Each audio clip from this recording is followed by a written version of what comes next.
Hello guys, welcome to another episode of Clues, Cues and Reviews, and today we're bringing you Boku no Hero Academia anime episode 3.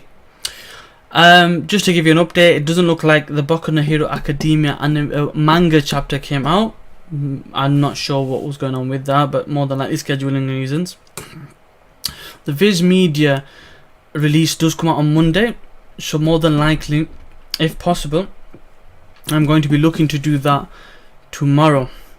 Now, what normally happens schedule-wise on Mondays, it tends to be Fairy Tail and 7 Deadly Sins, and Natsu no Taizai, and then Tuesday, some of the Viz release stuff that hasn't been translated, such as Black Clover, is normally what I do.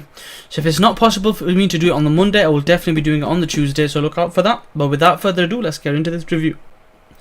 So, the episode overall in summary was actually a really enjoyable episode for me. I think a lot of it is because I've read the manga, I've been following it from the very beginning. I only got to really reviewing it around about the 70th chapter, I believe, but I was following it and I did arc reviews. So if you haven't seen them, they are in my on my channel under the playlist of Boku no Hero Academia manga, so feel free to check them out for those that are looking forward to catching up on the manga or want a bit of an idea of what's been going on. In any case, the first point I really want to touch on, point number 1, is pacing. So to give you guys an idea, this probably takes up all of chapter 2 and half of chapter 3, up to just before the physical entrance exam happens. So it gives you an idea of they are doing a decent pacing, bearing in mind we've only got 13 episodes, so we should be able to cover a lot of decent content over the next coming episodes, so look forward to that. So that's point number 1. So point number 2, I like how the anime actually started, because it kind of gives you a summary of the legend that is All Might. Now the two things that kind of stuck out when he was doing that is he came out of nowhere, so we had no idea how old he was as a hero, and we didn't know what his quirk was about, which was interesting because then it goes back to the conversation that's happening between All Might and Izuku, and he tells Izuku that, look, you can be a hero, I want to give you my power. And then Izuku goes into this big kind of thought process, like what's going on there, and he basically says, which is really interesting because nobody else knows this at this point in the story, that he tells people that he wasn't born with the quirk. This is All Might speaking now. He was given the quirk, and the idea behind his quirk, whose name is also revealed as One for All, is that it's a power that's passed down, and a successor is given on a generational basis as a passing of the torch, which is kind of symbolic in a way from the whole idea of from becoming a boy to a man. So the whole passing of the torch, going through a trial, is quite evident here, I guess. So that symbolism is there if you look for it.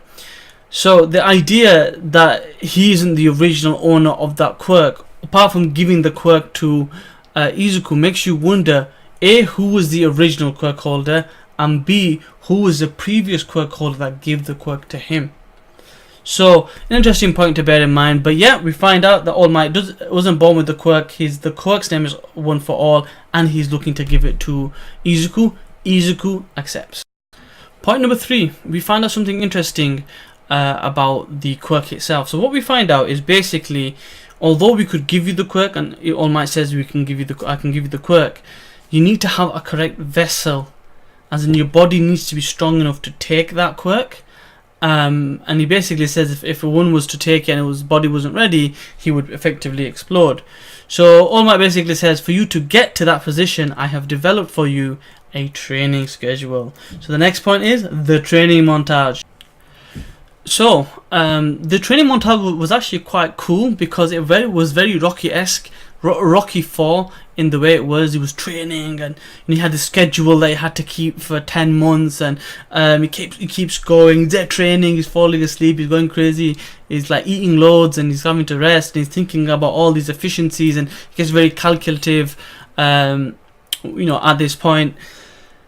So we get to see as it goes through the schedule. So he's like starts with 10 months out, then it's 3 months out, and you find out he's been overworking, and basically All Might says to him that, look, you don't need to do that, I'll adjust your schedule.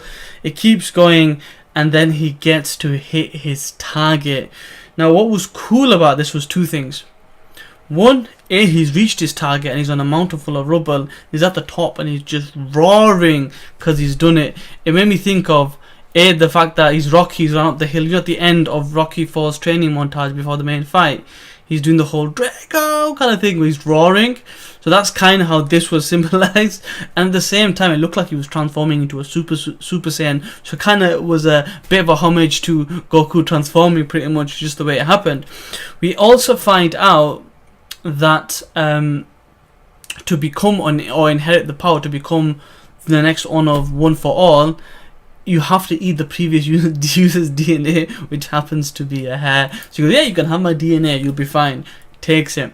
What was also interesting as part of this whole training montage, we got to see the transformation of Izuku. So he starts off as a scrawny boy, and at the end of it, he looks ripped, he looks athletic, he looks pretty good. Now this happens on the day of his entrance exam. So it's 6 o'clock in the morning, and the entrance exam's around about 8-9 o'clock. So this sets up point number 5, which is the entrance exam.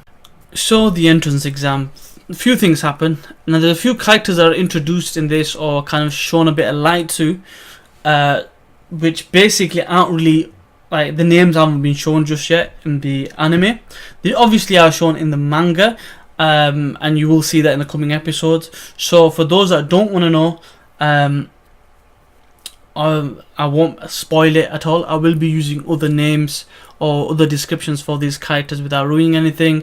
For those who are anime and manga readers, so anime watchers and manga readers, you know who these people are. I won't say it out. You know where I'm going with this. So entrance exam, he runs into Bakagao. Naturally, his reactions kick in where he's scared, which he doesn't need to be, because Bakagao basically says, get out of my way.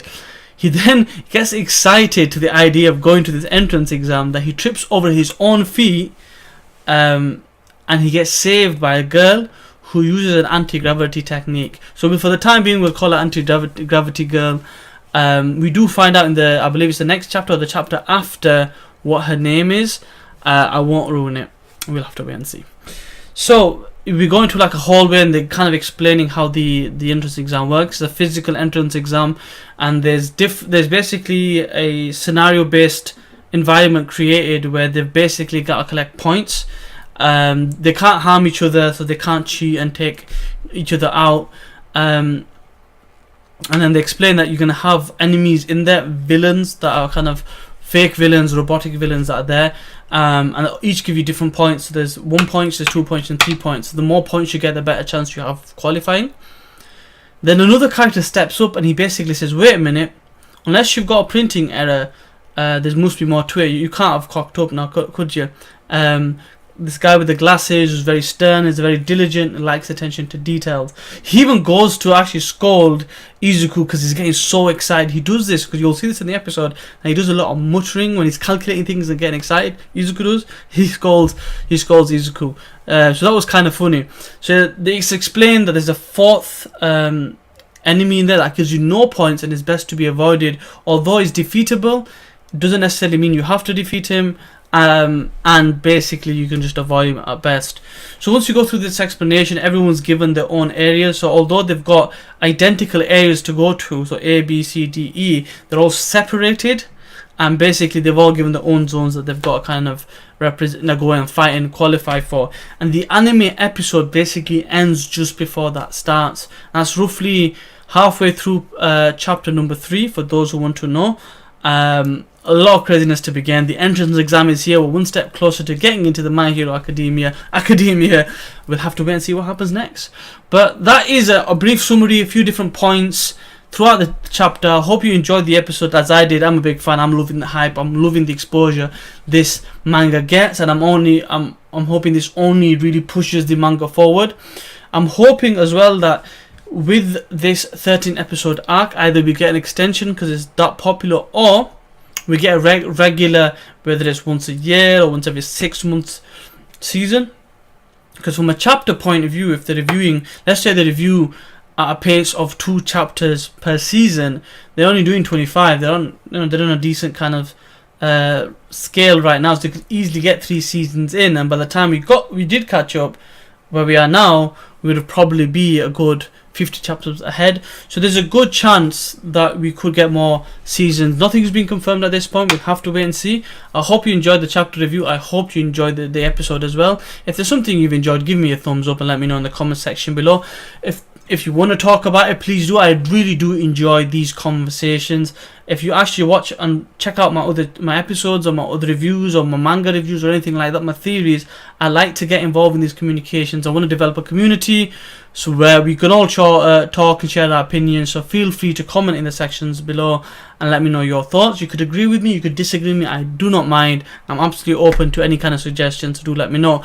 If you haven't already subscribed, please subscribe. It'll greatly show your support towards myself. I greatly appreciate it. I'm on 49 subscribers. I'd really like to get to 50 this month, with the idea of getting to 100 by June, and the kind of main goal for me is to get to 1,000 by the end of the year.